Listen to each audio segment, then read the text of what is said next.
Indian സ്വാതന്ത്ര്യ സമരത്തിന്റെ ഭാഗമായിരുന്നു പാലിയിലായിരുന്നു.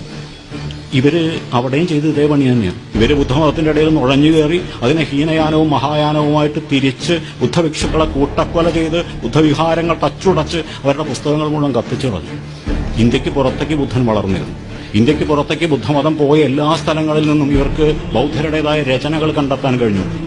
പിന്നീടുള്ളായിരുന്ന ഗവേഷകന്മാർക്ക് ഇന്ത്യയിൽ നിന്നും ഒറ്റ പുസ്തകം പോലും കിട്ടിയില്ല, കത്തിച്ചു കളഞ്ഞത്. ഞാൻ പറഞ്ഞു വന്നത്, ഈ കൃത്യമായ നൂറ്റാണ്ടുകളായിട്ട് ഇവർ നടത്തിക്കൊണ്ടിരുന്ന മനുസ്മൃതിയുടെ നിയമങ്ങളിൽ അധിഷ്ഠിതമായ ആൾക്കൂട്ട നീതികളുണ്ടല്ലോ, ആ ആൾക്കൂട്ട നീതികളാണ് ഇവർ വീണ്ടും ഇവിടെ നടത്തിക്കൊണ്ടിരിക്കുന്നത്. ഇതിനകത്ത് ഒരു കാര്യം കൂടെ നമ്മൾ മനസ്സിലാക്കേണ്ടത്, ഈ ആർഷഭാരത പൈതൃകം എന്നൊക്കെ ഇവർ പറയുമെങ്കിലും ഇവർ കൃത്യമായിട്ട് പിന്തുടരുന്നത് ബ്രിട്ടീഷുകാരെയാണ്. ഇവർ കൃത്യമായിട്ട് പിന്തുടരുന്ന ബ്രിട്ടീഷുകാരെയാണ്. കഴിഞ്ഞ ദിവസം ഞാൻ റോമള ഥാപ്പറിനെ ഇങ്ങനെ വീണ്ടും വായിക്കായിരുന്നു. അപ്പോഴാണ് മനസ്സിലായത് റോമള ഥാപ്പറിനോട് എന്തിനാണ് മറ്റേ കരിക്കുലം വിറ്റ് ചോദിച്ചത്. പൂർണ്ണ സ്വതന്ത്രമായ അവികലമായി വിരാജിപ്പു നിത്യവും എവിടെ ഇടുങ്ങിയ തുണ്ടുകളാകുന്നീ അവനി രാഷ്ട്രമതിലിൻ നിരകളാൽ എവിടെ സത്യത്തിനാഴത്തിൽ നിന്നു താൻ ഉറവെടുക്കുന്നു വാക്കുകളൊക്കെയും മുക്തിതന്റെ ആ സ്വർഗരാജ്യത്തിലേക്ക് എന്റെ നാടൊന്നുണരണേ ദൈവമേ എന്ന് ഏതു നാടിനെ കുറിച്ചാണോ ടാഗോർ പാടിയത്, ആ നാടിന്റെ ഗതികേടാണ്. പ്രിയമുള്ളവരെ, ജീവിതം കൈവിട്ടു പോകുന്ന കാലമാണ്.